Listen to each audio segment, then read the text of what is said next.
भगवान ब्रजेश तनय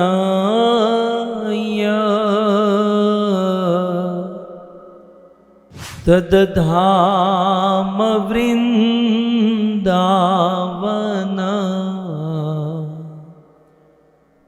रम्या काचिदुपासना ब्रजबधो वर्गेणया कल्पिता। श्रीमद्भागवतं प्रमाणममलम्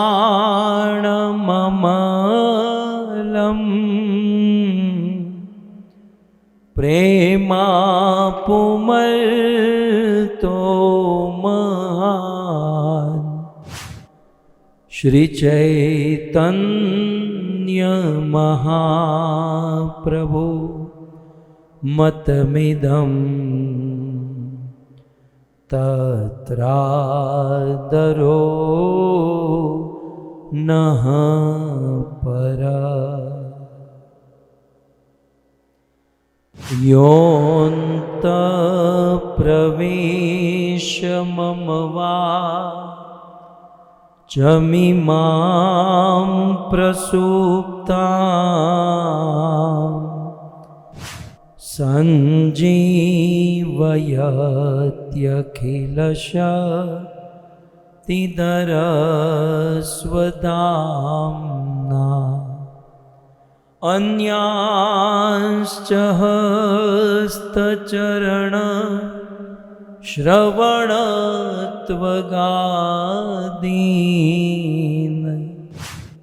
प्राणान्नमो भगवते पुरुषाय तुभ्यम्। करारविन्दे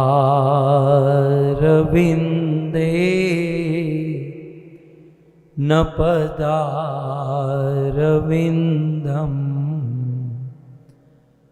मुखारविन्दे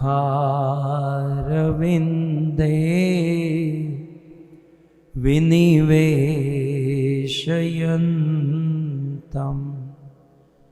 वटस्य पत्रस्य पुटे शयानम्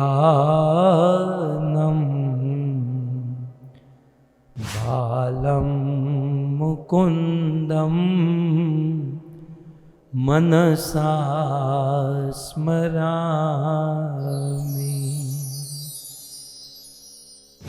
ॐ नमो भगवते वासुदेवाय।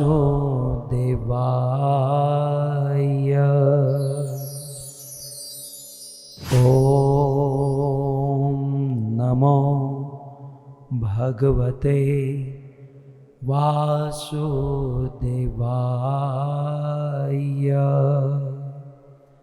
ॐ नमो भगवते वासुदेवाय।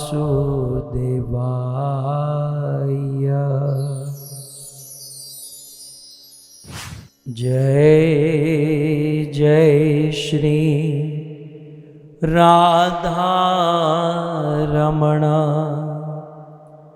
जय जय नवल किशोर जय गोपी चित चोर प्रभु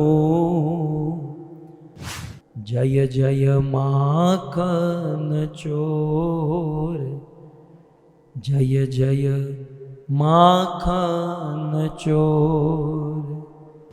श्री कृष्णचंद्र भगवान की, जगत गुरु श्रील प्रभुपाद की। उपस्थित भगवत कथा अनुरागी पधारे हुए भक्त वृंद,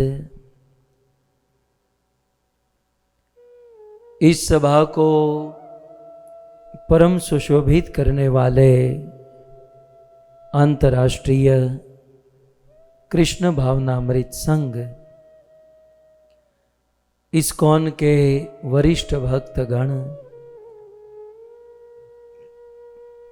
दूर दूर से, देश विदेश से, फेसबुक, यूट्यूब आदि के माध्यम से इस कथा का श्रवण करने वाले समस्त श्रोतागण एवं बड़े भाव और प्रेम से यह सुंदर भागवत कथा का आयोजन करने वाले लीलाबेन, गौतम भाई, आंबालाल पटेल का ये समग्र परिवार, जिनमें प्रमुख अरविंद भाई अने नीताबेन, सुधाबेन अने प्रवीण कुमार और हमारे मित्र सुहद, कनाडा निवासी, टोरंटो निवासी संजय भाई और आशा बहन और इनकी दोनों पुत्री कृति और शौर्या जिया, आप सभी भक्तों का श्रीमद् भागवत कथा के चतुर्थ दिवस में पुनः एक बार हार्दिक स्वागत एवं आप सबके चरणों में हमारा प्रणाम। राधे श्याम। श्रीमद् भागवत नरसिंह स्तुति। श्री नरसिंह देव भगवान का आविर्भाव हुआ और इस नरसिंह देव भगवान के आविर्भाव में हम सब देवताओं के द्वारा की गई भगवान नरसिंह देव की स्तुति श्रीमद् भागवत में 17 श्लोक में बताई गई है। भागवत के सप्तम स्कंध 8वें अध्याय में, और फिर लगभग 40 से भी अधिक श्लोकों में श्री प्रहलाद महाराज की स्तुति है। वे हम अगले साल आने वाले समय में लेंगे, परंतु फिलहाल इन देवताओं के द्वारा की गई सुंदर स्तुति। वैसे भगवान नरसिंह देव के दो स्वरूप है, एक उग्र नरसिंह और दूसरे शांत नरसिंह है। जब कल आपने सुना प्रहलाद के वचन को सत्य करने के लिए और यह दिखाने के लिए कि यदि भाव, प्रेम और श्रद्धा हो तो मैं व्याप्तिम च भूतेषु अखिलेषु चात्मन, मैं कण कण में हूं, जन जन में हूं। बस मुझे देखने के लिए, मुझे पाने के लिए प्रेम और श्रद्धा चाहिए। और इस बात को बताने के लिए भगवान नरसिंह देव प्रकट हुए, लेकिन सामने वह असुर खड़ा था जो अपने भक्त को परेशान कर रहा था। अतः भगवान नरसिंह देव बड़े उग्र हुए। उग्र नरसिंह, हिरण्यकशिपु के साथ युद्ध, हिरण्यकशिपु को मारना, ये भगवान नरसिंह देव की भक्त की रक्षा के लिए उग्रता थी। लेकिन हमारे दक्षिण भारत में और अनेकों जगह पर शांत नरसिंह भी देखे जाते हैं। जब प्रहलाद महाराज भगवान नरसिंह देव के गोद में बैठते हैं या फिर नरसिंह देव भगवान, श्री नरसिंह देव भगवान लक्ष्मी जी के साथ होते हैं, तब वे शांत नरसिंह होते हैं। सो उग्र नरसिंह और शांत नरसिंह। सरल भाषा में यदि हमें समझना हो तो भजन नहीं करते, जो भक्ति नहीं करते, उनके लिए भगवान नरसिंह देव उग्र है, और जो भजन करते हैं, भक्ति करते हैं, उनके लिए भगवान नरसिंह देव परम शांत है। श्रीमद् भागवत का एक सिद्धांत है कि येन केन प्रकारेण यदि कोई भगवान का स्मरण करता है, भगवान का नाम लेता है, तो भगवान यही समझते हैं कि ये मेरा ही नाम ले रहा है, भले वो किसी और का ले रहा हो, लेकिन भगवान का ये गुण है कि ये मेरा ही नाम ले रहा है। एक घटना याद आ रही है। हमारे गुरुदेव, हमारा वृंदावन, परम पूज्य राधा गोविंद गोस्वामी महाराज, जो अपने आप में ही एक संत है, जन्म से ही ब्रह्मचारी है, और वास्तव में जिसे साधु कहा जाए, साधु माने सरल, जिनका सरल स्वभाव हो, और भागवत के परम मर्मज्ञ, भागवत का प्रकाश जिन्होंने, जो आजकल आप ये श्लोक टीका, ये बस इन्हीं की देन है। तो गुरुदेव भगवान निरंतर भगवत चिंतन में रहते हैं, रहते थे। एक दिन की बात, पूज्य गुरुदेव वैसे वृंदावन में रहते हैं, लेकिन भागवत कथा करने हेतु मुंबई में आए, और मुंबई में कार में बैठकर कहीं जा रहे थे, तो हमारे मुंबई में जहां हॉस्पिटल होती है, तो उस हॉस्पिटल को हिंदी में नर्सिंग होम कहते हैं। क्या कहते हैं? Nursing home. तो गुरुदेव ने ये पढ़ा और बड़े प्रसन्न हो गए, बोले अच्छा यहां नर्सिंग होम है। तो जो गाड़ी चला रहे थे उन्होंने पूछा, गुरुदेव आप क्या समझ रहे हैं? बोले नरसिंह माने नरसिंह देव भगवान, होम माने हवन यज्ञ, जैसे हमने कल किया। तो नर्सिंग होम वैसे तो हॉस्पिटल थी, लेकिन नर्सिंग होम को पढ़कर गुरुदेव ने कहा कि ये नरसिंह भगवान का होम हवन हो रहा है यहां पर। बोले नहीं नहीं महाराज, यहां तो सब जो बीमार होते हैं, जो जिसका शरीर ठीक नहीं होता, इलाज के लिए आते हैं। तब गुरुदेव ने एक सिद्धांत बनाया कि जो नरसिंह होम नहीं करेंगे, मतलब नरसिंह देव भगवान का हवन नहीं करेंगे, उसे नरसिंह होम में जाना पड़ेगा। बहुत सुंदर बात है। भगवान नरसिंह देव की कृपा से सारे विघ्नों से हम दूर हो जाते हैं, लेकिन भगवान नरसिंह देव का होम हवन यज्ञ पूजा स्तुति यदि नहीं करेंगे, तो ये जो हमारे संसार का जो नर्सिंग होम है वहां पर हमें एडमिट होना पड़ेगा, इलाज कराना पड़ेगा। मैं धन्यवाद देना चाहता हूं श्री राधा गोविंद गौशाला और अमित नारायण प्रभु के अथाह प्रयास को कि वे सुंदर यज्ञ का आयोजन किए, और पूरे विश्व के लिए और खास हमारे अमृत चर्चा के भक्तों के लिए बहुत सुंदर आयोजन, और हम सबके भक्ति में निर्विघ्नता हो, हमारे जीवन के विघ्न दूर हो। गत सत्र में यज्ञ किया गया, अभिषेक किया गया, जिसका दर्शन हम आज करेंगे।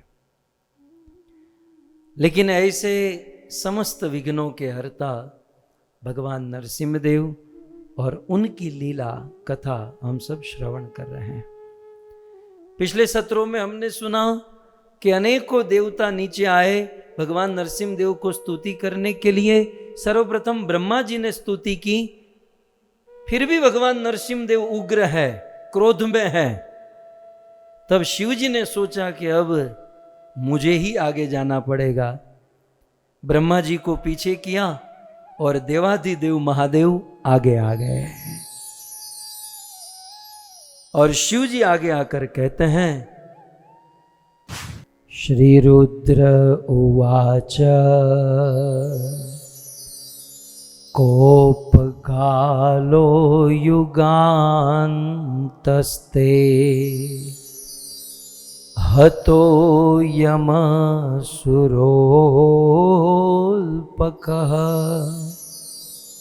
तत्सुतं पाह्युपश्रुतं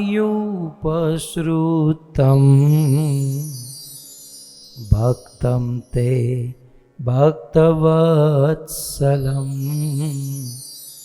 भक्तं ते भक्तवत्सल। रुद्र उवाच से यह निवेदन किया गया कि साक्षात सदाशिव प्रकट हुए और भगवान नरसिंह देव को निवेदन करने लगे। इस भौतिक जगत में भगवान के द्वारा 3 उपक्रम रचे जाते हैं: सर्जन, पालन और संहार। जब भगवान को इस संसार का संहार करना होता है तब भगवान क्रोधित होते हैं और यह क्रोध भगवान स्वयं नहीं करते, यह क्रोध भगवान शिवजी के द्वारा संपन्न कराते हैं। और क्योंकि भगवान स्वयं क्रोध नहीं करते, सृष्टि का संहार करने के लिए क्रोध शिवजी के द्वारा संपन्न कराते हैं, इसलिए शिवजी को रुद्र कहते हैं। आज नरसिंह अवतार लेकर हिरण्यकश्यपु का वध किए और भगवान श्री नरसिंह देव को उग्र देखकर सारे देवता भयभीत हो गए।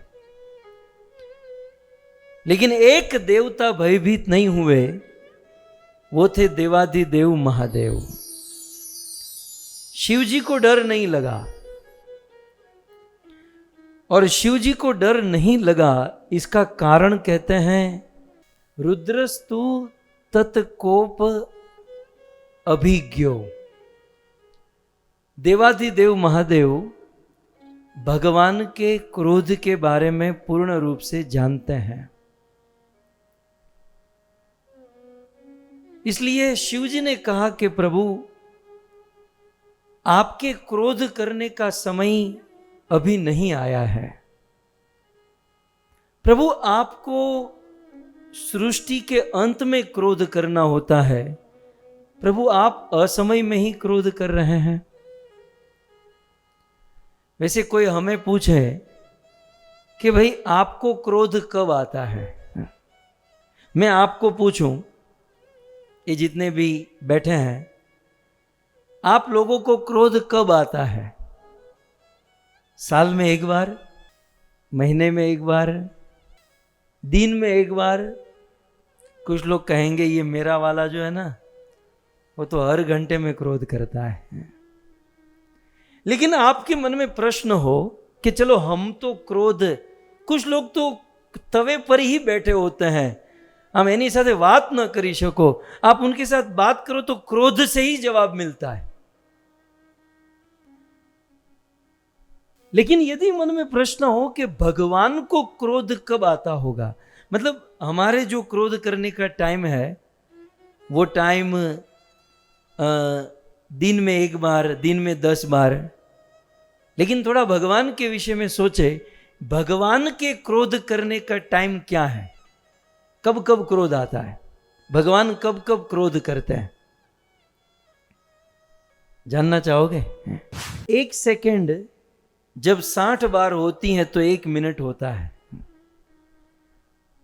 और ऐसी 60 मिनट होती है तो 1 घंटा, ऐसा 24 घंटा होता है तो 1 दिन, 30 दिन होता है तो 1 महीना, ऐसे 12 महीने होते हैं तो 1 साल, ऐसे 4,32,000 वर्ष बीतते हैं तो कलयुग समाप्त होता है, 8,64,000 वर्ष बीतते हैं तो द्वापर युग समाप्त होता है, 12,96,000 वर्ष बीतते हैं तो त्रेता, और 17,28,000 वर्ष बीतते हैं तो सतयुग समाप्त होता है। हमारे किरीट भाई लिख रहे हैं, वो तो सीधा हिसाब भी जोड़ दिए होंगे, सतयुग, त्रेता, द्वापर और कली, ये चारों युग मिलाएंगे तो 43,20,000 ईयर, 43,20,000 वर्ष, ये 4 युग मिलाकर होता है, जिसे चतुर्युग कहते हैं। ओके, सो 43,20,000 वर्ष का एक चतुर्युग होता है।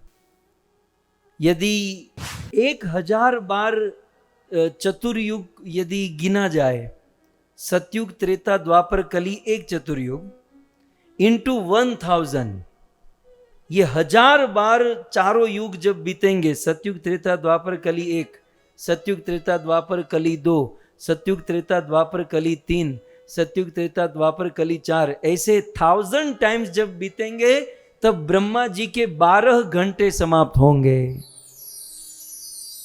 केवल 12 घंटे। और फिर इतने ही 1000 बार बीतेंगे तब ब्रह्मा जी का एक दिन समाप्त होगा। मतलब ब्रह्मा जी का एक दिन हमारे यहां पृथ्वी लोक में 8 अरब 64 करोड़ वर्ष के समान है। यहां 8 अरब 64 करोड़ वर्ष बीतेंगे तब जाकर ब्रह्मा जी का एक दिन समाप्त होगा। वो ब्रह्मा के 30 दिन का महीना ब्रह्मा जी का, और 12 महीने का साल, और वो ब्रह्मा जी 100 साल जीते हैं। और ब्रह्मा जी के जब 100 साल समाप्त होते हैं तब भगवान को एक बार क्रोध आता है।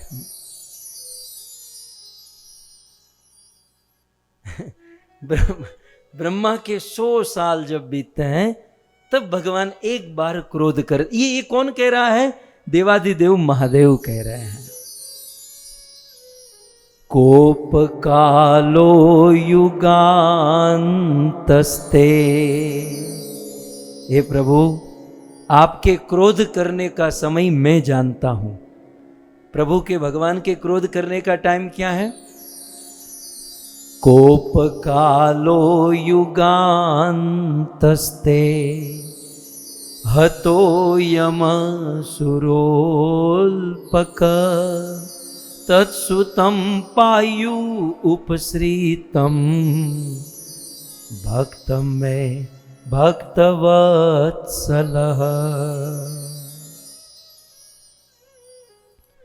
प्रभु आपके कोप करने का, क्रोध करने का समय तो युगांतस्ते, ब्रह्मा जी की जब मृत्यु होती है और जब महाप्रलय करना होता है, प्रभु तब आप क्रोध करते हैं। ठीक है, अब भगवान के क्रोध का समय, एटलीस्ट भगवान की भक्ति इसलिए हमें करनी चाहिए कि प्रभु आपने जो अपना क्रोध बैलेंस करके रखा है, मतलब ब्रह्मा के 100 साल में आपको एक बार क्रोध होता है, आपने जो बैलेंस किया है, हम हमारा क्रोध वश में कर सके। लेकिन और एक बात सुनिए, फिर शिव जी क्या कहते हैं? कोप कालो युगांतस्ते, प्रभु ब्रह्मा का जीवन जब बीतता है तो एक बार आपके क्रोध करने का समय आता है, उस समय भी प्रभु आप स्वयं क्रोध नहीं करते, उस समय भी भगवान स्वयं क्रोध नहीं करते, आप मेरे द्वारा क्रोध कराते हो। आपके क्रोध का अवतार तो रुद्र है। श्री रुद्र उवाच, ये श्लोक रुद्र ही बोल रहे हैं। प्रभु मैं आपके क्रोध का अवतार, आप मेरे द्वारा क्रोध कराते हो और संसार का प्रलय कराते हो, देयरफॉर आपको क्रोध करने की कोई आवश्यकता ही नहीं है। हमारे लिए मजे की बात यह है, हम जिस भगवान की भक्ति करते हैं वो भगवान कभी क्रोध ही नहीं करते। हमारे भगवान को सब कुछ आता है लेकिन क्रोध करना नहीं आता। कितने अच्छे भगवान है। बाकी और देवी देवताओं को तो पल पल में क्रोध कर लेते हैं, हाथ में आयुध रखते हैं, न जाने कब किसको मार दें। लेकिन हमारे भगवान को, और खास करके कृष्ण के विषय में कहें तो कृष्ण तो प्रेम ईश्वर है, उनको तो प्रेम से फुर्सत ही नहीं मिलती, क्रोध का कोई प्रश्न ही नहीं रहता। सो भगवान कि प्रभु आपके क्रोध करने का कोई ये उद्देश्य नहीं है। तब मानो भगवान ऐसा कहे कि देखो रुद्र, शिव जी, मैंने ये क्रोध इस दैत्य, इस हिरण्यकश्यप को मारने के लिए क्रोध किया है। मेरे क्रोध करने का और कोई कारण नहीं, मैंने हिरण्यकश्यप को मारने के लिए क्रोध किया है। तब शिव जी आगे क्या कहते हैं? ओके प्रभु, चलो आपने हिरण्यकश्यप को मारने के लिए क्रोध किया है, तो हतो अयम। एक तो कोप कालो युगांतस्ते, आपके क्रोध करने का समय युग के अंत में है, और वो भी आप करते नहीं, आप मेरे द्वारा कराते हो। तो फिर भगवान कहे कि मैंने हिरण्यकश्यप को मारने के लिए क्रोध किया है, तो फिर आगे श्लोक में क्या कहते हैं? हतो अयम। हतो माने हत, मर गया है ये। चलो माना कि आपने हिरण्यकश्यप को मारने के लिए क्रोध किया, लेकिन हतो अयम, ये मर गया, नरसिंह चतुर्दशी समाप्त हो गई, ये तो कल ही उठ गया। हतो अयम। और फिर भी प्रभु आप हिरण्यकश्यप के लिए क्रोध किए हो, तो ये कौन सा बड़ा आदमी है? इस आदमी के लिए आपको क्रोध करने की भी जरूरत नहीं। तमें हम फूंक मारो न त्या मरी जाए वो मानस। आप थोड़ी सी ऐसे फूंक मार दो ना तो ये मर जाए। आपको इसके लिए क्रोध करने की क्या जरूरत है? इस बात को बताने के लिए शिव जी आगे कहते हैं हतो अयम। एक तो ये मर गया है, और फिर भी आप क्रोध करते हो, तो इसके लिए क्यों? क्योंकि असुरो अल्पक, ये जो असुर है अल्पक, बहुत छोटा असुर है प्रभु। कोई बड़े आदमी को मारने के लिए क्रोध किया होता तो मुझे भी समझ में आता, लेकिन ऐसे नहीं जैसे आदमी को अल्पक, अल्पक माने छोटे से असुर को मारने के लिए आप क्रोध करते हो। आपको अच्छा लगता है, आप क्रोध त्याग दीजिए। अब मैं यहां पर शिव जी को एक पॉइंट कहूं आप लोगों के बिहाफ में।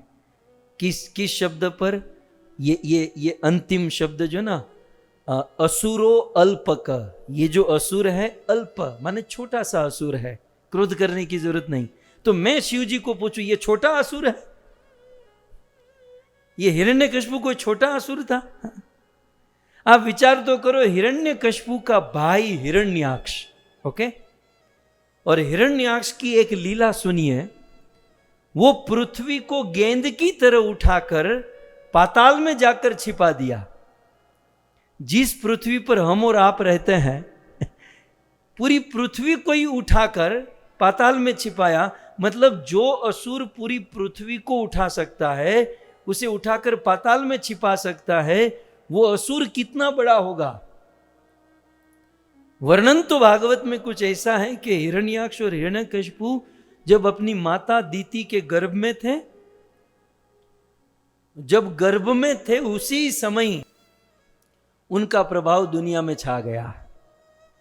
भयंकर आंधी तूफान प्रलय आदि का समय हो गया, और जब प्रकट हुए तब तो कहना ही क्या। तो हिरण्यकश्यप कोई अल्पक, जैसे शिव जी कहते हैं ना, बहुत छोटा सा असुर, तो हमारी दृष्टि से तो दुनिया का सबसे बड़ा असुर ही है, तो बहुत बड़ा असुर। तो फिर शिव जी क्या गलत हैं? तब इस बात को समझाने के लिए श्रीपाद श्रीधर स्वामी कहते हैं अल्पक, असुर छोटा है, लेकिन हम मनुष्यों की दृष्टि से छोटा नहीं है।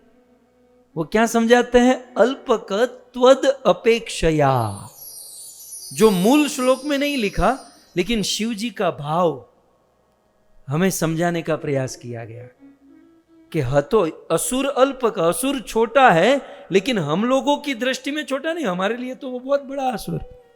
लेकिन हां, त्वद अपेक्षया, प्रभु आपकी तुलना में, हे नरसिंह देव भगवान, हे विष्णु भगवान, आपकी कंपैरिजन में, आपकी तुलना में ये सब बहुत छोटा असुर है। तब ये बात समझ में आती है, भगवान की तुलना में ये हिरण्यकश्यप बहुत छोटा है। इसलिए प्रभु आप अपने क्रोध को त्याग दीजिए। श्रीपाद श्रीधर स्वामी बहुत सुंदर आगे लिखते हैं, कोपा निवृत्तया प्रहलादम माम हिंसी इति आह। जब शिव जी ने इस प्रकार से कहा ना, फिर भी भगवान नरसिंहदेव मतलब सिंह की तरह गर्जना कर रहे थे। तब मानो शिव जी कहे, कोप अनिवृत्तया, आप अपना क्रोध त्याग नहीं रहे हो। मतलब असुर मर गया, हतो असुर, असुर मर गया, फिर भी आप क्रोध कर रहे हो। इसका अर्थ ये तो नहीं कि आपने हिरण्यकशिपु को मार दिया, अब उसके बेटे को भी मारना चाहते हो, मतलब इसके पूरे वंश को ही खलास करना चाहते हो। तो कहते हैं कोप अनिवृत्तया, कोप नहीं त्यागना, इसका अर्थ ये तो नहीं प्रहलादम हिंस इति। प्रभु यदि आप प्रहलादम हिंस इति, तो मां आप प्रहलाद को मत मार दीजिएगा, आपके क्रोध में कहीं प्रहलाद न मर जाए। तब मानो भगवान कहे कि मैंने प्रहलाद को मारने के लिए थोड़ी क्रोध किया है, मैंने भक्त की रक्षा करने के लिए क्रोध किया है। तब शिव जी कहते हैं, अकाले अपि अयम कोपो। ये सब श्रीधर स्वामी की टीका है। ये मूल श्लोक के भाव श्रीधर स्वामी के हृदय में प्रस्फुटित हुए और हमारे सामने प्रस्तुत किए। तब जब मनो भगवान कहे कि मैंने भक्त की रक्षा के लिए क्रोध किया है, तब शिव जी कहते हैं, अकाले अपि अयम कोपो यस्य भक्तस्य रक्षणार्थम इति चेत। यदि अकाल में, असमय में आपका ये क्रोध भक्त की रक्षा करने के लिए है, तो प्रभु हिरण्यकशिपु मर चुका है, भक्त की रक्षा हो चुकी है, तो इदानीम कोपम त्यक्तम एव, तो अब आप इस क्रोध को त्याग दीजिए और एवं पाही इति अर्थ, और प्रहलाद की रक्षा कीजिए। प्रहलाद की रक्षा के लिए ही आपने क्रोध किया है, तो इस क्रोध को त्याग दो और प्रहलाद की रक्षा करो। मूल श्लोक में भी लिखा है, दूसरी लाइन में, तत्सुतम पाही। हे प्रभु तत्सुतम, आप हिरण्यकशिपु के पुत्र की पाही, हिरण्यकशिपु के पुत्र की रक्षा कीजिए। मानो भगवान कहे, नरसिंहदेव भगवान कहे, अरे भाई मैं प्रहलाद की रक्षा क्यों करूं? बहुत सुंदर बात। आखिर मैं प्रहलाद की रक्षा क्यों करूं? हम भी करते ना, नमस्ते नरसिंहाय, क्यों गाते हैं? बोले भगवान नरसिंहदेव हमारी रक्षा करेंगे। केवल गाने से रक्षा नहीं करेंगे। भगवान नरसिंहदेव क्लियर पूछ रहे हैं कि मैं प्रहलाद की रक्षा क्यों करूं, क्योंकि दूसरे लाइन में लिखा ना, तत्सुतम पाही। हिरण्यकशिपु को आपने मार दिया, लेकिन उसके पुत्र को पाही, उसके पुत्र की रक्षा करो। तो मानो भगवान कहे क्यों मैं प्रहलाद की रक्षा क्यों करूं? तो बोले 3 कारण है। इसी श्लोक में आगे कहते हैं, बोले प्रहलाद के अंदर 3 चीज है। यदि हमारे अंदर ये 3 चीज होगी तो बिना कहे, बिना बुलाए भगवान नरसिंहदेव हमारी रक्षा करेंगे। यदि हमारे अंदर ये 3 वस्तु होगी तो तत्सुतम पाही, आप उस प्रहलाद की रक्षा करो। क्यों? मैं क्यों रक्षा करूं? तो सबसे पहले कहते हैं उपश्रुतम, उसी श्लोक में आगे बढ़िए दूसरी लाइन में, पाही के बाद है उपश्रुतम, क्योंकि ये प्रहलाद उपश्रुतम माने आपकी शरण में आया है, क्योंकि ये प्रहलाद आपको शरणागत है, क्योंकि ये प्रहलाद आपको सरेंडर है। हम और आप जब तक भगवान को सरेंडर नहीं होंगे, हम और आप जब तक पूर्ण रूप से भगवान को शरणागत नहीं होंगे, तब तक भगवान हमारी रक्षा नहीं करेंगे। ये नरसिंह आरती गाते हैं, नरसिंह स्तुति करते हैं, बहुत अच्छी बात है, लेकिन ये केवल तोता रट नहीं होनी चाहिए, तोते की तरह नहीं। ये स्तुति, ये प्रार्थना, ये भजन, ये हमारी शरणागति को प्रस्तुत करता है। तो इस स्तुति प्रार्थना के साथ वो भाव भी होना चाहिए, वो श्रद्धा, वो मूड, वो शरणागति होनी चाहिए। और शरणागति में बड़ी ताकत है। एक बार कोई आदमी शरणागत हो जाए तो फिर उसे कुछ करने की जरूरत नहीं पड़ती। ये छोटे छोटे बच्चे अपने माँ बाप को शरणागत हो जाते हैं तो बच्चों को कोई चिंता नहीं, चिंता माँ बाप को होती है।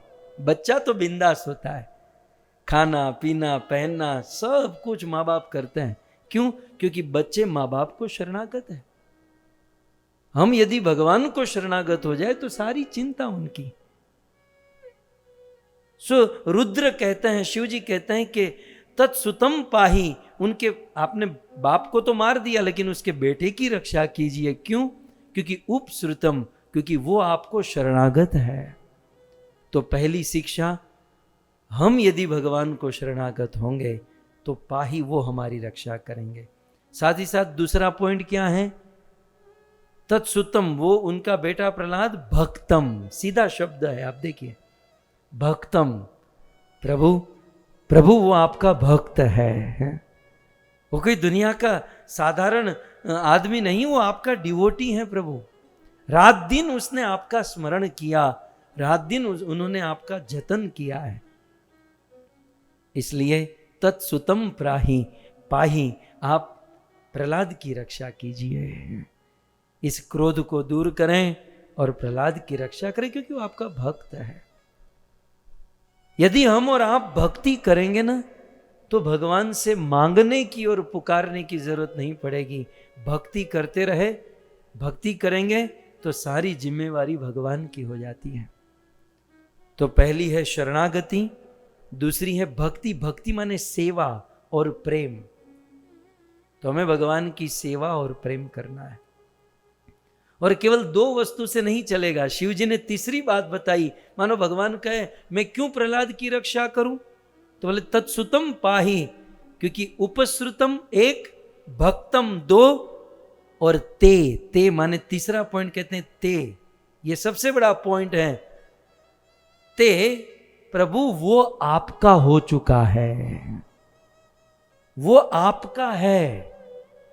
ते माने तमारा। गुजराती में આપણે કહીએ ને કે ઈ તમારો છે, તમે એની રક્ષા કરો। શા માટે? કારણ કે ઈ તમારો છે। इसका अर्थ क्या हुआ कि प्रहलाद ने भगवान से संबंध जोड़ लिया है। मानो शिव जी कहते हैं कि वो अपने बाप से भी ज्यादा प्रभु आपको मानता है। वो अपने बाप की एक बात नहीं सुना, वो अपने बाप से भी ज्यादा आपको मानता है। वो आपका है, इसलिए आप उसकी रक्षा करें। सो तीसरा पॉइंट, हमें भगवान का हो जाना है, हमें ईश्वर का हो जाना है। और ईश्वर का हम कैसे होंगे? उनसे संबंध जोड़कर, चाहे दास्य संबंध जोड़े, उनके दास बनकर संबंध जोड़े, वात्सल्य संबंध, साख्य माधुर्य, चाहे कोई भी संबंध जोड़े, लेकिन भगवान से संबंध जोड़े। ओके, मजे की बात और एक है, बहुत सुंदर श्लोक है। देखो अब तो पूरा श्लोक समझ में आ रहा है ना। शिव जी कहते हैं कोप कालो युगांत। प्रभु आप ये क्रोध कर रहे हो तो क्रोध करने का समय तो युग के अंत में है। कोप कालो युगांतस्ते। ओके, इतना भगवान ने कहा कि भाई मैंने इस असुर को मारने के लिए क्रोध किया है, तो क्या कहते हैं? हतो अयम, मारने के लिए क्रोध किया, ये तो हतो, मर चुका है। और मर चुका है, साथ ही साथ असुर अल्पक, इतना छोटा सा असुर है, इसमें क्या क्रोध करना? आप एक काम करो, उसके बेटे प्रहलाद की रक्षा करो। क्यों? क्योंकि उपश्रुतम शरणागत है, भक्तम वो आपका भक्त है, और ते वो आपका हो चुका है। तब मानो अंत में भगवान नरसिंह देव कहे ओ है हमारी तरह है? कोई भी राह चलता आदमी मेरी शरण में आ जाए, मेरी भक्ति करे, तो क्या मैं उसकी रक्षा करता फिरूं? मतलब कोई भी राह चलता, मार्ग चलता आदमी मेरी शरण में आ जाए, मेरी भक्ति करे, तो बस मुझे और कोई काम धंधा नहीं, मैं बस उसकी रक्षा करने लगूं? क्यों? हम ऐसे बोला क्यों? तब अंत में शिव जी कहते हैं ते भक्त वत्सलः, आप अवश्य आपके शरण में आए हुए आपके भक्त और जो आपके हो चुके हैं उसकी रक्षा आप करेंगे। क्यों? क्योंकि प्रभु आपका स्वभाव है, क्योंकि आप भक्त वत्सल हो। आप भक्त वत्सल, वत्सल माने वत्सला गाय होती है। वत्सला गाय किसे कहते हैं जिस गाय को ताजा बछड़े का जन्म हुआ हो, बछड़ी या बछड़ा, तो जो ताजा बछड़ा जन्म देती है उस गाय को वत्सला कहते हैं। जैसे पुत्रवती, पुत्र वाली मां, वैसे बछड़े वाली मां वत्सला मां। और एक गाय जब बछड़े को जन्म देती है तो अपने ताजे जन्म दिए हुए बछड़े से बहुत प्रेम करती है। और हम देखते हैं कि बछड़े का जब जन्म होता है तो उसके शरीर में बहुत गंदगी होती है। एक तो वह गाय, हालांकि हम अहोभाव से, अच्छे भाव से उस बछड़े को साफ करने जाए, फिर भी वो गाय हमको नजदीक नहीं जाने देती। वो इतना प्यार करती है कि वो गाय अपनी जीवा से चाटते हुए अपने वत्सल, अपने बच्चे को, अपने बछड़े को साफ करती है। एक दूसरा, यदि हम उस बछड़े के पास जाए तो वह गाय लात मार के उस बछड़े को दूर कर देती है, आदमी को दूर कर देती है। और तीसरा, वो गाय अपने थन से अपना दूध उस बछड़े को पिलाती है। 3 चीज। तो जैसे गाय अपने बछड़े की रक्षा करती है, वैसे प्रभु आप भक्त वत्सल हो, वैसे ही आप अपने भक्त की रक्षा करते हो। तो वत्सला गाय किसे कहते हैं? जिसमें 3 चीज हो। एक तो अपनी जीवा से चाटकर अपने बेटे को साफ करती है, दूसरा अन्य लोगों से उनकी रक्षा करती है, और तीसरा अपना दूध पिलाती है। ठीक उसी प्रकार भगवान कैसे हैं? शिव जी कहते हैं भक्त वत्सल। इसका अर्थ क्या होता है? जैसे गाय बछड़े के प्रति 3 वस्तु करती है, वैसे भगवान अपने भक्त के प्रति 3 वस्तु करते हैं। कैसे? जैसे गाय अपनी जीभ से उस बछड़े की गंदगी को दूर करती है, वैसे भगवान अपने भक्त में रहे हुए दोष को अपनी जीवा से, माने अपने हाथों से दूर करते हैं। कदाचित भक्त में कोई दुर्गुण, कोई दोष, कोई कमी खामी है तो स्वयं भगवान अपने हाथों से उसे दूर कर देते हैं। क्यों? क्योंकि भक्त वत्सला, क्योंकि भगवान भक्त वत्सल है। आप श्लोक में देख सकते हैं। दूसरा, गाय उस बछड़े से अन्यों से बछड़े की रक्षा करती, वैसे भगवान भक्त वत्सल, भगवान अपने भक्त की आसुरी वृत्ति से रक्षा करते हैं। और तीसरा, गाय दूध पिलाती है। ठीक उसी प्रकार भगवान अपने भक्तों का पोषण करते हैं। कैसे? प्रेम देकर, अपना प्रेम देकर भक्तों को पोषण। इसलिए रुद्र शिव जी कहते हैं कि आप रक्षा करोगे। क्यों? क्योंकि आपका स्वभाव है भक्त वत्सल है, आप भक्त के प्रति वत्सल हो प्रभु। कुछ दिन पहले मैंने आपको एक होमवर्क दिया था, आपको याद रहता है? एक होमवर्क दिया था। क्या? बोले जयदेव गोस्वामी ने 10 अवतार का वर्णन किया, तो 10 अवतार कोई विशेष रस लेकर प्रकट हुए, मानो उस रस के वे अभिष्टाता देवता हो। जैसे मत्स्य अवतार विभत्स्य रस के अधिष्ठाता, कूर्म अवतार अद्भुत रस के अधिष्ठाता, वराह अवतार भयानक रस के अधिष्ठाता, वामन अवतार साख्य रस के अधिष्ठाता, परशुराम रौद्र रस के अधिष्ठाता, भगवान राम करुण रस के अधिष्ठाता, बलदेव जी हास्य रस के अधिष्ठाता। यद्यपि इनमें अनेकों रस हैं, लेकिन मूल रस की बात की जाए, भगवान बुद्ध अवतार शांत रस के अधिष्ठाता, कल्कि अवतार वीर रस के अधिष्ठाता, तो फिर भगवान नरसिंह देव कौन से रस के अधिष्ठाता? तब भगवान शिव जी यहाँ पर कहते हैं भक्त वत्सल। भगवान नरसिंहदेव वात्सल्य रस के अधिष्ठाता देव है। तो आप देखिए, उग्रम वीरम महाविष्णु। वैसे तो हरि उग्र जाते, हरि तो इतने उग्र है, इतने क्रोध में है, लेकिन शिव जी कहते हैं भक्त वत्सल। नरसिंहदेव भगवान वात्सल्य रस के अधिष्ठाता है। एक मां का अपने बेटे के प्रति पूर्ण प्रेम होता है, लेकिन यदि कोई उस बेटे को परेशान करे तो मां उसे छोड़ती नहीं। मैंने कितनी मां को मैंने आंखों से देखा है कि डिवोटी हैं, भक्ति करती हैं, 16 माला 32 माला, लेकिन भारत में कोई मच्छर, छोटा सा बेटा सोया हुआ है और कोई मच्छर यदि बेटे को काटने जाए तो खट खट के मार देती है। अजामिल कथा भी सुनी है, नरक के बारे में भी जानती है, किसी जीव को मारना नहीं चाहिए, लेकिन माँ का इतना प्यार होता है कि उस बेटे को कोई खरोच नहीं आनी चाहिए, उस मच्छर को बिल्कुल फनाह कर देती है। उस समय ये ज्ञात नहीं कि वो मच्छर भी किसी का बेटा है। लेकिन ठीक उसी प्रकार अपने भक्त की रक्षा करने हेतु आज वात्सल्य रस के अधिष्ठाता भगवान नरसिंहदेव उग्र रूप धारण किए हैं। लेकिन एक बात याद रहे, भगवान नरसिंहदेव हिरण्यकशिपु के लिए उग्र है, प्रहलाद के लिए नहीं। प्रहलाद को रत्ती मात्र भी भय नहीं है।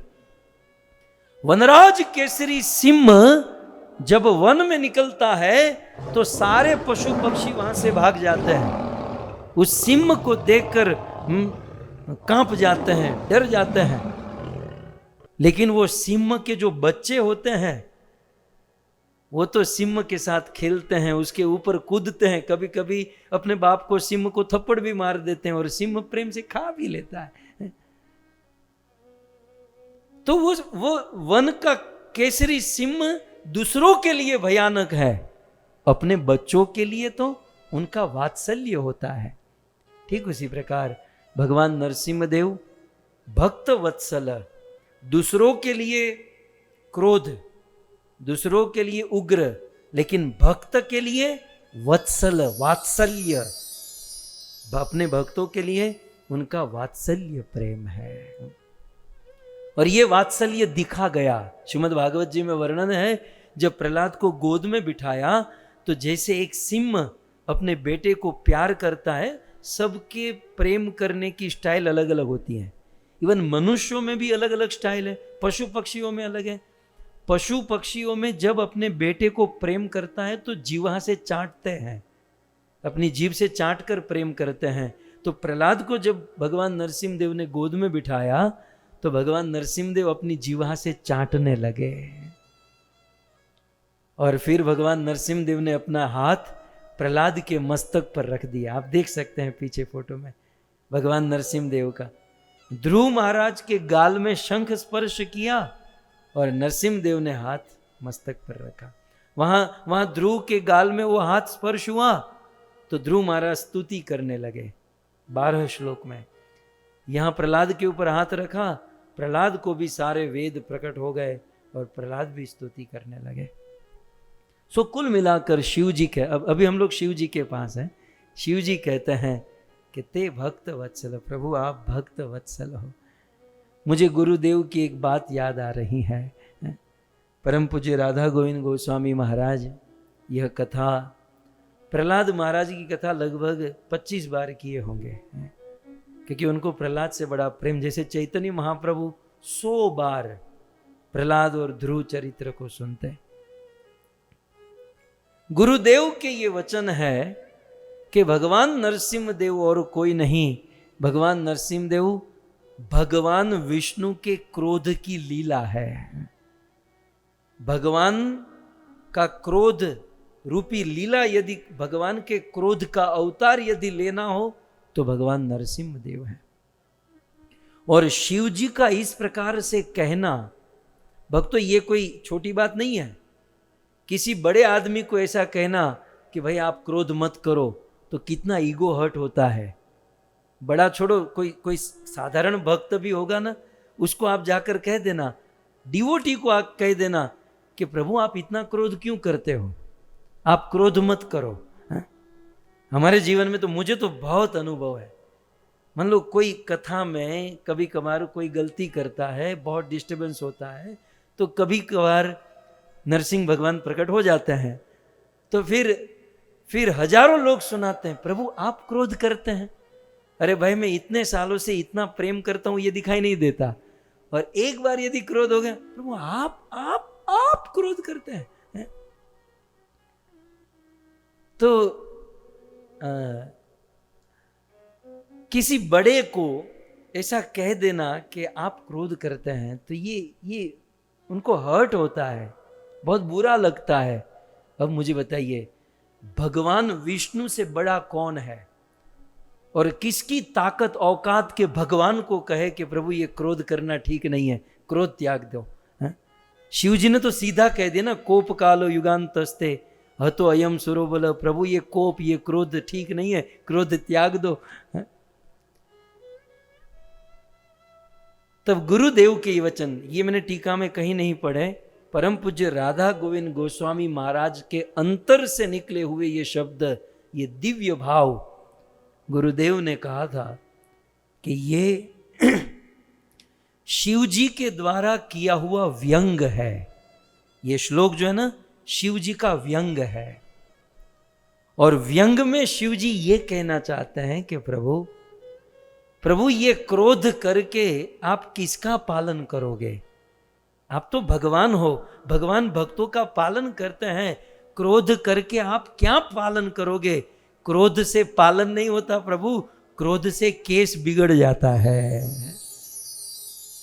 क्रोध से केस संभलता सुधरता नहीं, सदैव क्रोध से केस बिगड़ता है। शिव जी ने ये कह दिया, शिव जी ये कह सकते हैं, ये गुरुदेव की बात एज इट इज मैं आपको बता रहा हूं, शिव जी ये कह सकते हैं। क्यों? क्योंकि शिव जी का ये लेवल है। अब प्रश्न आया, शिव जी का क्या लेवल है? तो आइए, क्योंकि ये शिव जी की स्तुति एक श्लोक में है, और शिव जी ने इतनी बड़ी बात कह दी जो हम और आप नहीं कह सकते। इवन मैं आपको एक सलाह दूं, आपका मित्र भाई होने के नाते, कभी बड़े आदमी को सलाह मत दीजिएगा, और कभी बड़े आदमी का दोष उनके सामने मत कहिएगा। सुधरने की बात तो दूर रही, वो क्रोधित हो जाएंगे, उनकी कृपा से वंचित रह जाएंगे। और मैंने आपको बार बार सुनाया कि बड़े लोगों की लीला हमारे बस में, हमें समझ में आए, ये हो ही नहीं सकता, क्योंकि भक्त की लीला क्या होती है, अंदर से क्या भाव, हम क्या जाने। तो एक अपराध सा हो जाता है। लेकिन शिव जी ने भगवान का दोष दिखाया एक दृष्टि में, कि भगवान का दोष दिखाया, प्रभु आप क्रोध करते हैं, ये क्रोध करना ठीक नहीं। तो ये शिव जी का व्यंग था। शिव जी ये कर सकते हैं क्योंकि शिव जी की ये पोजीशन है। शिव जी की क्या पोजीशन है, मैं आपको रामायण में लेकर चलूं। रामायण के प्रारंभ में गोस्वामी तुलसीदास जी बहुत सुंदर प्रणाम प्रकरण कहते हैं, सबको प्रणाम करते हैं। वहां की 2 चौपाई में आपके सामने प्रस्तुत, पहले इसको गाते हैं और फिर शिव जी की पोजीशन हम समझते हैं। गुर पीतु मातु महेश भवानी प्रणव दीन बंधु दीन दानी गुरुपीत मातु महेश भवानी प्रणव दीन बंधु दीन दानी सेवक स्वामी सखासिय पी के सेवक स्वामी सखासिय पी के हित निरुपधि सब विधि तुलसी के हित निरुपधि सब विधि तुलसी के। गोस्वामी तुलसीदास जी कहते हैं, गुरु पितु मातु महेश भवानी। महेश महादेव और उनकी पत्नी भवानी देवी पार्वती मेरे लिए क्या, पहले तो अपनी बात करते हैं, बोले ये शिव जी मेरे लिए क्या है? कहते हैं शिव जी मेरे लिए गुरु है, पिता है और माता है। और बात भी सत्य है, शिव जी चराचरम गुरुम भागवत जी में भी लिखा है, चराचर जगत के गुरु हैं। वैष्णवा नाम यथा शंभु, वरिष्ठ वैष्णव आखिर गुरु ही तो माना जाता है। तो गोस्वामी जी कहते हैं कि शिव जी मेरे लिए गुरु है और मेरे लिए तो माता पिता। अब गोस्वामी तुलसीदास जी की तो बात अलग, बचपन में ही माता पिता की मृत्यु हो गई और ये 5 साल के थे, दर दर भटक रहे थे, इनको कोई खाना पीना देने वाला नहीं था। शिव और पार्वती को दया आई और जगत माता अन्नपूर्णा देवी धरती पर आकर स्वयं देवी पार्वती गोस्वामी तुलसीदास जी को खिलाकर चली जाती। ये रामायण की इतनी दिव्य रचना ऐसे ही नहीं हुई है। હું તો મારે ગુજરાતીમાં કહેવું હોય તો કહું, આ ગોસ્વામી તુલસીદાસજીએ માં પાર્વતીના હાથે રોટલો ખાધો છે।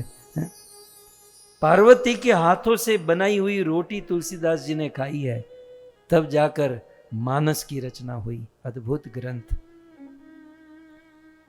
तो शिव जी मेरे लिए गुरु है, पिता है, माता है। प्रणव दीन बंधु दीन दानी, और प्रणाम करने वाले दीनहीन लोगों को वे अपना सर्वस्व दान कर देते हैं। मेरे लिए शिव जी बहुत बड़े दानी है। तो गुरु है, पिता है और दानी है। किसके लिए? डिवोटी के लिए, हम भक्तों के लिए। ठीक है, लेकिन अब जो हमारा पॉइंट प्रश्न, भगवान के लिए शिव जी क्या है? भगवान के साथ शिव जी का क्या रिलेशन है? तो बोले 3 रिलेशन है। सेवक स्वामी सखा सिय पिय के। सिय, सिय माने सीता, पी माने प्रिय, भगवान राम। सीता राम के लिए शिव जी क्या है? सीता राम के लिए शिव जी सेवक है। सीताराम भगवान नरसिंह देव या भगवान कृष्ण या राम जी के लिए शिव जी क्या है? सेवक है। एक, और केवल सेवक नहीं, कभी कभी स्वामी भी बन जाते हैं। कभी कभी राम जी शिव जी की पूजा भी करते हैं, शिवलिंग की स्थापना भी कर देते हैं। तो शिव जी सेवक है, स्वामी है और भगवान राम कृष्ण विष्णु या नरसिंह देव के सखा भी है। अब इसमें भी बहुत सारी बातें, मैं उसकी डिटेल में नहीं जाऊंगा क्योंकि इसमें भी घंटों भर निकल जाएंगे कि भाई ये तीनों रिलेशन है, लेकिन शिव जी ने कौन सा रिलेशन मेंटेन करके रखा है? तो सबसे पहला पॉइंट गोस्वामी जी ने क्या कहा? सेवक। शिव जी सदैव अपने आप को राम जी का सेवक मानते हैं, भगवान का सेवक मानते हैं। लेकिन हाँ, भगवान कभी कभी शिव जी को स्वामी मानकर उनकी सेवा करते हैं, कभी सखा मानकर साख्य भाव का आदान प्रदान करते हैं। तो सेवक स्वामी सखा सिय पिय के हित निरूपधि सब विधि तुलसी के। अब आप समझ सकते हैं ना, अब बंदा कह सकता है, देखिए अब शिव जी, क्योंकि शिव जी सेवक भी है, भगवान के स्वामी भी है और भगवान के सखा भी है, और इस नाते भगवान शिव जी कह सकते हैं कि ये क्रोध ठीक नहीं है प्रभु, ये क्रोध आप त्याग दीजिए, ये क्रोध अच्छा नहीं लगता है। तो इस प्रकार से शिव जी ने कहा, और शिव जी ने जब अपना कंप्लीट कर लिया तब इंद्र देवता आगे आए। आइए अब देवराज इंद्र के द्वारा स्तुति प्रारंभ हो रही है। लेकिन इंद्रदेव कुछ बोले उसके पहले श्रीपाद श्रीधर स्वामी कुछ कहना चाहते हैं। कहते हैं, इंद्रस्तु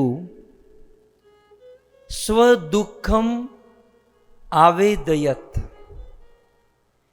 इंद्र देवता अपना दुख आवेदन करना चाहते हैं। और सर्व रक्षकम, और भगवान नरसिंहदेव सबके रक्षक है, ये प्रस्तुत करना चाहते हैं। सर्व अंतरात्मानम, भगवान नरसिंहदेव सबके अंतरात्मा है, सबके हृदय में अंतरात्मा के रूप में उपस्थित है। समस्त पुरुषार्थ दम, और भगवान नरसिंहदेव सभी प्रकार के पुरुषार्थ देने वाले हैं। इस प्रकार की स्तुति करने की इच्छा इंद्र को हो रही है। इसलिए शिव जी का जब पूरा हो गया तो देवराज इंद्र आगे आ गया। अच्छा, देवराज इंद्र स्तुति कैसे करते हैं? तो श्री इंद्र उवाच, इंद्र देवता कुछ स्तुति इस प्रकार से करते हैं। अब इंद्र देवता की जो स्तुति है वह थोड़े भिन्न छंद में है, और इस छंद को कहते हैं मंदाक्रांता छंद। थोड़ा संस्कृत सीख लीजिए। वैसे तो हमको संस्कृत सीखना है नहीं, लेकिन अब आया है तो आप सीख लीजिए। श्रीमद् भागवत के जितने भी श्लोक हैं प्राय पंचम स्कंद के कुछ अध्याय को छोड़कर संस्कृत के छंदों में है, काव्य में है। तो शार्दुल विक्रीड छंद, अनुष्टुप छंद, दीर्घ छंद, अनेकों प्रकार के छंद है। तो ये जो छंद है, अभी देवराज इंद्र जो स्तुति प्रार्थना कर रहे हैं, ये छंद मंदाक्रांता छंद है। अच्छा, ये आपको कैसे पता चलेगा कि ये मंदाक्रांता छंद, मतलब ये तो मैंने अभी आपको बता दिया, लेकिन आप भागवत पढ़ोगे, गीता पढ़ोगे या कोई भी शास्त्र पढ़ोगे तो आपको कैसे पता चलेगा कि ये मंदाक्रांता छंद है और इस छंद को ऐसे गाना चाहिए? एक टेक्निक बता देता हूं। मंदाक्रांता छंद में प्रत्येक लाइन में 17 लेटर, 17 अक्षर होते हैं। मंदाक्रांता छंद में प्रत्येक लाइन में, क्योंकि हमारे पास स्पेस कम है इसलिए वैसे 4 लाइन का ये श्लोक है, लेकिन इसको 2 लाइन में फिट किया है। लेकिन बीच में जो ये लाइन है ना, उसको 1 लाइन समझ लीजिए, मतलब 1 2 3 4, ठीक है, ये 4 लाइन है। अब आप गिनिए, प्रत्येक लाइन में 17 अक्षर होंगे, लेकिन एक पॉइंट याद रखना है कि आधा अक्षर जो है उसको गिनना नहीं है, मात्रा को और उसको गिनना नहीं है, जो कंप्लीट अक्षर है उस अक्षर को ही गिनना है। तो प्रत्येक लाइन में 17 अक्षर। आप देखो, फिटिंग देखो कैसा है। ये लोग गाते समय ये थोड़ी ध्यान रखते होंगे, ये तो बिल्कुल ऐसे अचानक स्तुति की है ना, लेकिन इतने परफेक्ट छंद में होती है। ये मंदाक्रांता छंद जो है ना, 17 अक्षर वाले ही होते हैं। ओके, तो 17। अब देखिए आप, मैं आपको गिनाऊं तो सबसे पहले है प्र 1, फिर त आधा है उसको नहीं गिनना है। ओके, तो प्र, य, नी, ता, प, र, म, भ, व, ता। कितने हो गए? 10 हुए। त्रा, य, ता, न, व 15 हुए। भा और गा 17। एग्जैक्ट। मैंने भी गिना नहीं है, भगवान मेरी लाज रखे, लेकिन 17 ही होंगे, आप देखिए। फिर आगे बढ़िए, फिर दे 1 दूसरी लाइन में, तो आधा नहीं गिनना है। दे, या, क्रा, तम, री, द, य, क, म, लम 10 हो गए। त, ग्री, हम, प्र, य 15, बोधि 17। चलो ये दूसरी लाइन भी 17 हो गई। देखिए ये बहुत मजे वाली लैंग्वेज है, ऐसी लैंग्वेज आप कहीं नहीं पाओगे। ओके, फिर तीसरी लाइन में का, ल, ग्र, स आधा है उसको नहीं लेना है।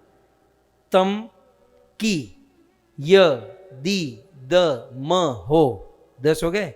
ना, थ, शु, श्रु, श 5, ताम, ते 17।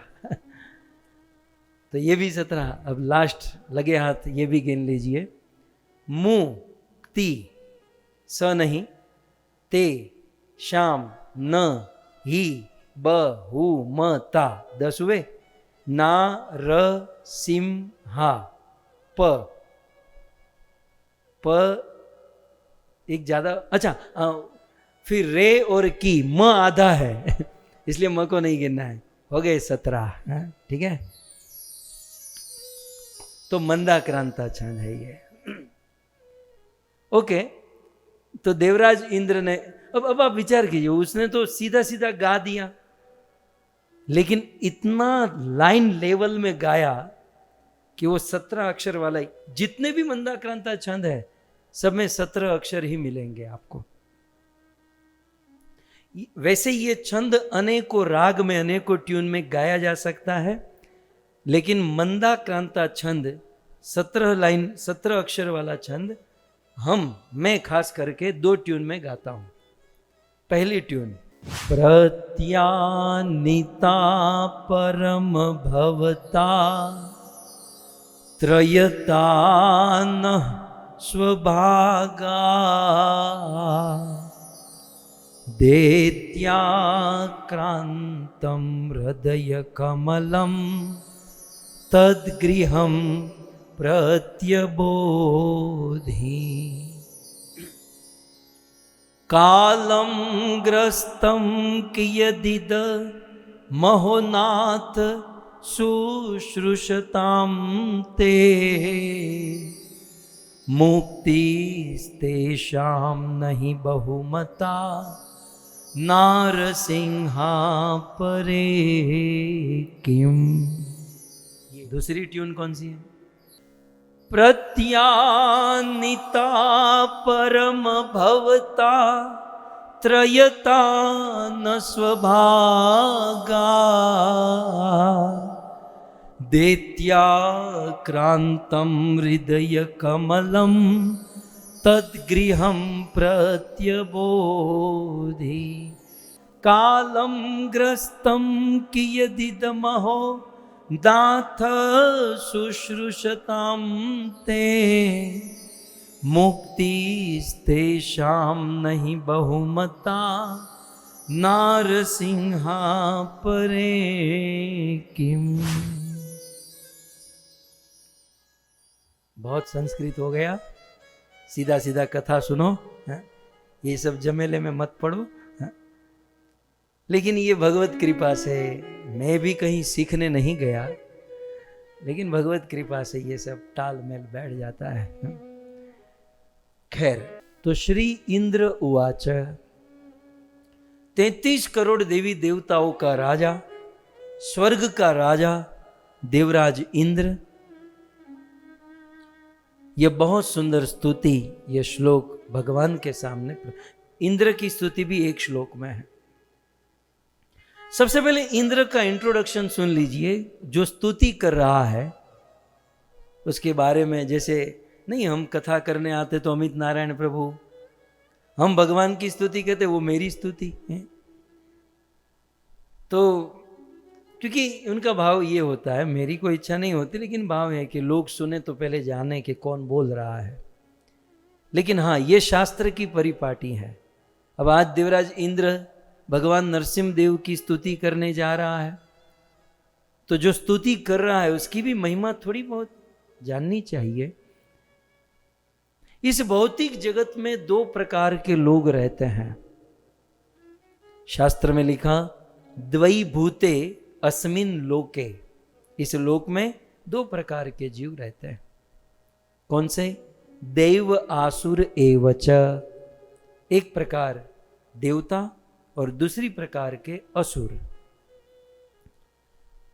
अच्छा, देवता कैसे कहते हैं? विष्णु भक्ता सुरा प्रोक्ता। जो भगवान विष्णु के भक्त हैं उसे देवता कहते हैं।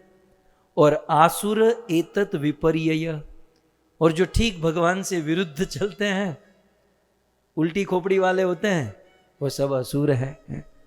असुर को शिंगड़ा होते हैं ऐसा नहीं, वो जिसको सींग होते वही असुर होता है, नहीं। पैंट शर्ट शूट बूट में भी असुर होता है। असुर की डेफिनेशन क्या है? जो भगवान के नियम से विरुद्ध चले वो सब असुर है। और जो भगवान की भक्ति करे, विष्णु भक्ता सुरा प्रोक्ता, विष्णु की भक्ति करने वाले देवता कहे जाते हैं।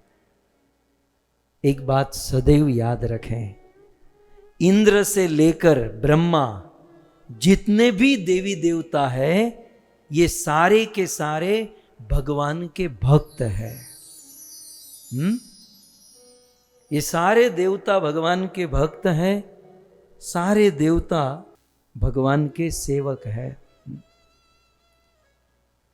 परंतु एक थोड़ी सी कमी है कि कभी कभी देवताओं को भौतिक भोग के प्रति बड़ी आसक्ति हो जाती है। ये देवता भगवान के भक्त तो है, ये सारे देवता भगवान के सेवक है, भगवान की भक्ति में लगे हैं, लेकिन कभी कभी स्वर्ग में रहते हैं ना, थोड़े से भोगों में, हायर फैसिलिटी में थोड़ा सा वो एंगेज हो जाते हैं। लेकिन हाँ, हमें केवल पॉजिटिव देखना है। हम ये वो बैक साइड क्यों देखें? हम देवताओं की वो साइड न देखें और केवल पॉजिटिव पहलू को ही यदि हम देखें तो हाँ, देवता भगवान के भक्त हैं, सारे देवता भगवान के सेवक हैं।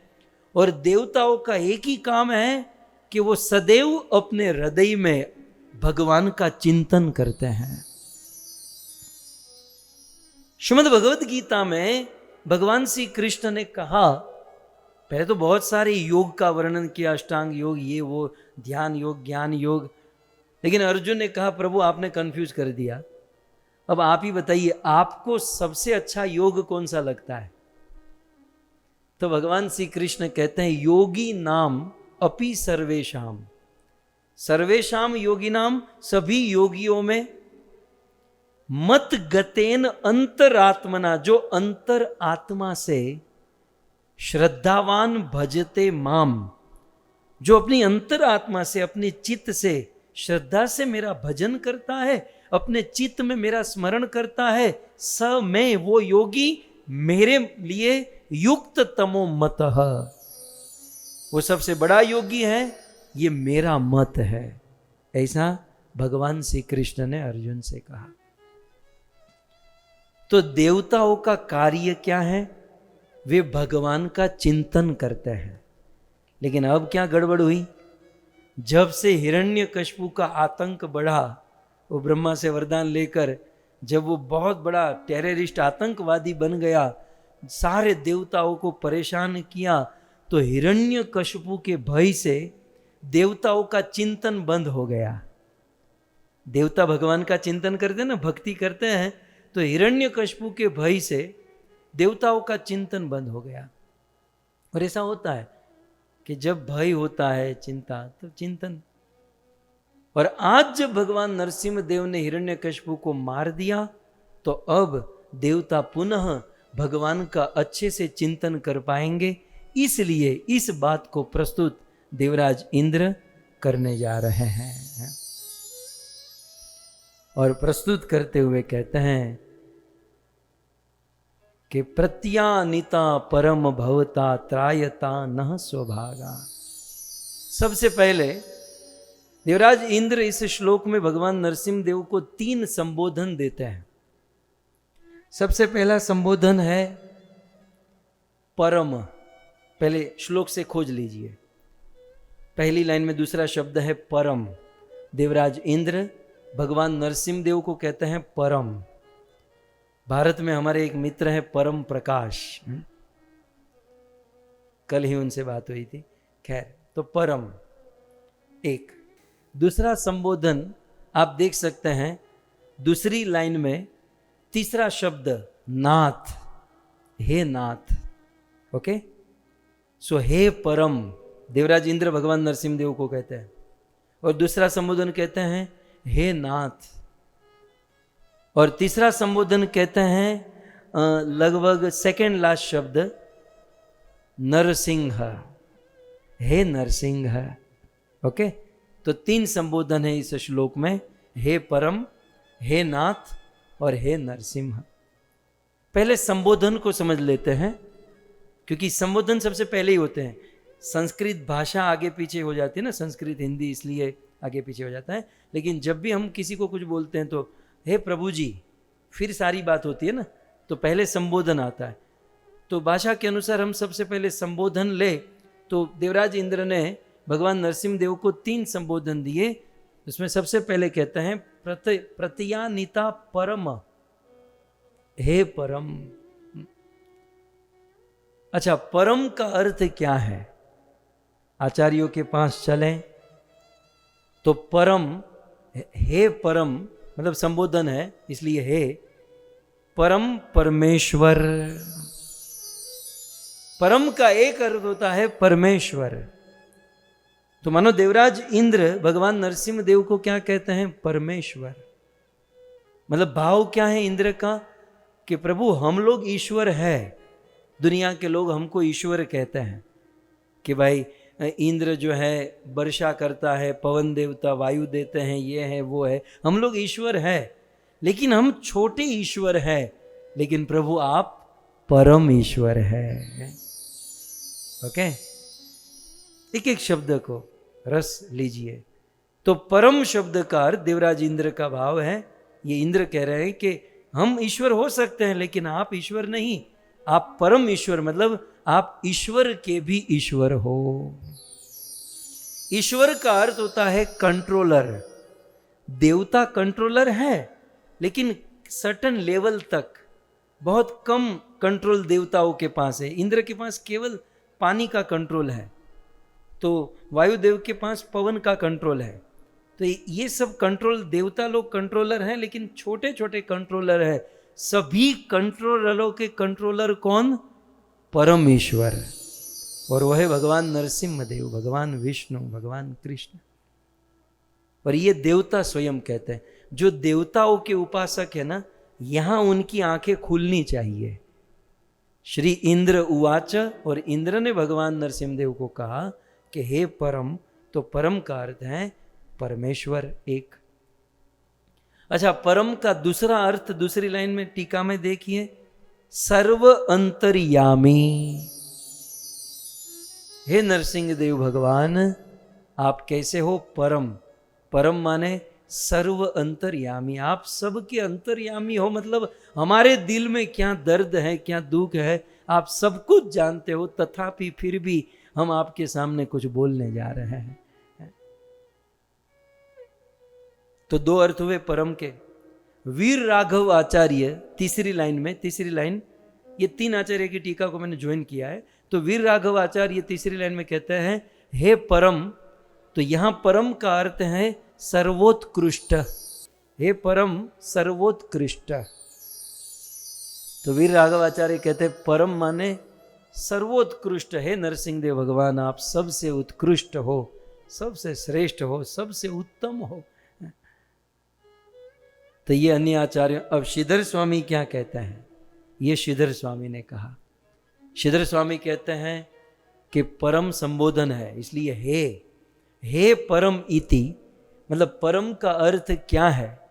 स्वामी जी कहते हैं परो मां यस्मात् स परम। बहुत सुंदर अर्थ कहा श्रीधर स्वामी ने। परो मां यस्मात् स परम, जिससे श्रेष्ठ, जिससे उत्तम इस दुनिया में अन्य कुछ है ही नहीं, इसलिए भगवान नरसिंह देव को परम कहा गया। परो मां, मां माने नहीं, परो माने परे, जिससे परे, जिससे उत्तम, जिससे श्रेष्ठ, यस्मात् स है ही नहीं, अतः परमः, इसलिए भगवान को परम कहते हैं।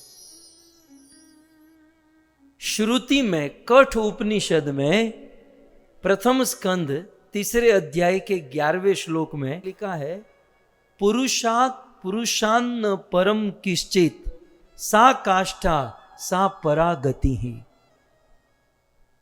पुरुषात श्रेष्ठ पुरुष से परे और कुछ भी नहीं है। भगवान विष्णु, भगवान श्री कृष्ण, भगवान राम या भगवान नरसिंह देव से परे और कुछ भी नहीं है। सा काष्ठा, देयरफॉर इसलिए सा काष्ठा वही पराकाष्ठा है और वही उत्कृष्ट परम गति है। ये कठ उपनिषद का मंत्र है। सो कुल मिलाकर देवराज इंद्र भगवान को परम कहते हैं और परम का अर्थ है परमेश्वर, अंतर्यामी, सर्वोत्कृष्ट और जिससे उत्तम, जिससे श्रेष्ठ और कुछ है ही नहीं, उसे परम कहते हैं। देवराज इंद्र भगवान नरसिंह देव को दूसरा संबोधन देते हैं। दूसरी लाइन का तीसरा शब्द नाथ, हे नाथ। अच्छा, नाथ शब्द जो है ना, हम लोग नाक में खास करके माताएं नथनी पहनती है, ओके, और पशुओं के नाक में भी रस्सी डाली जाती है उसको कंट्रोल करने के लिए।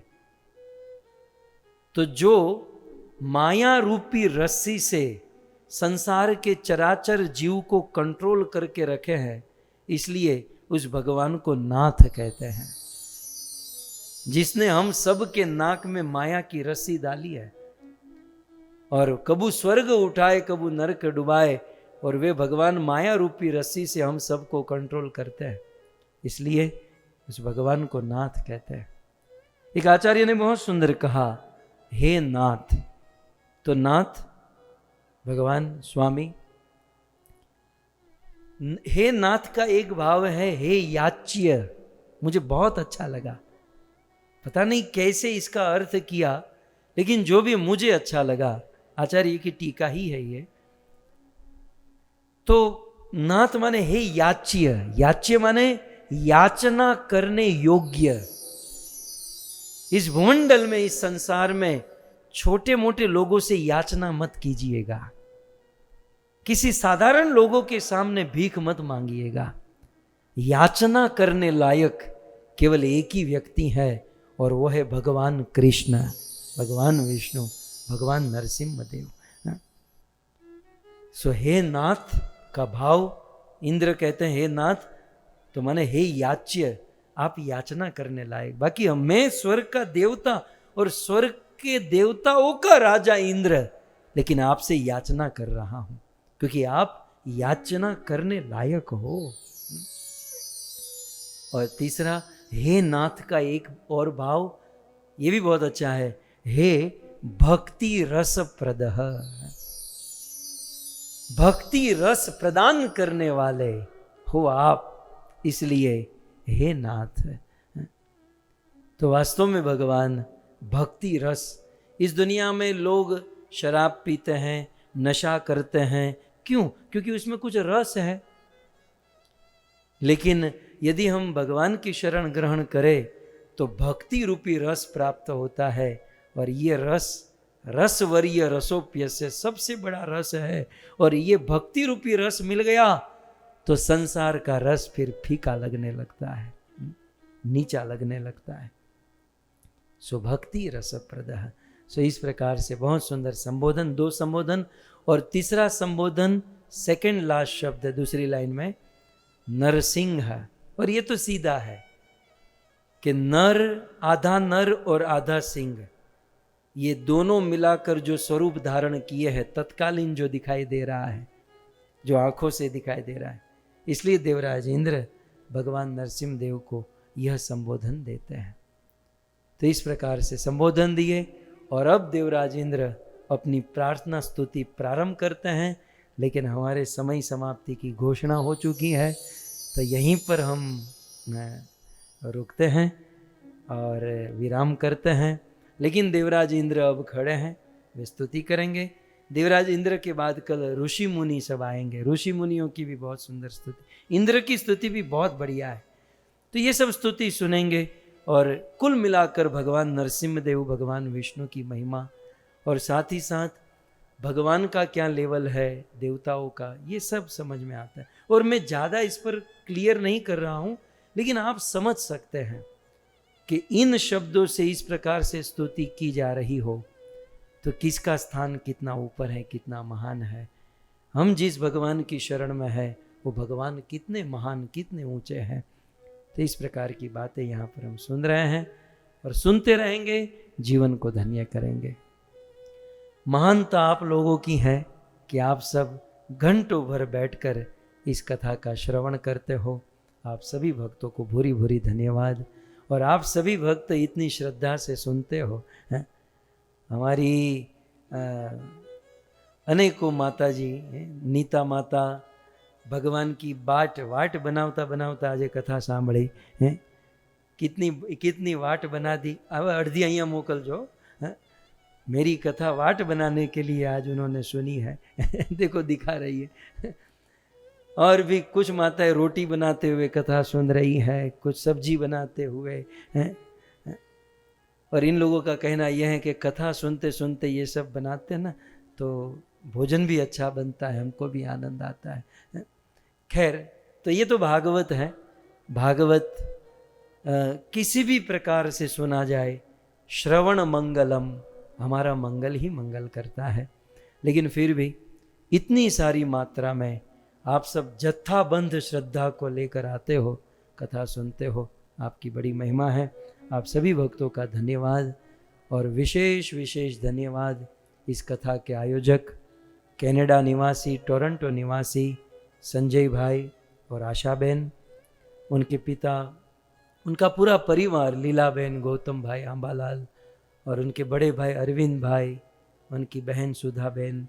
तो आप पूरे परिवार को भूरी भूरी धन्यवाद कि आपने इस कथा का आयोजन करके हम सब भक्तों को ये सौभाग्य दिया।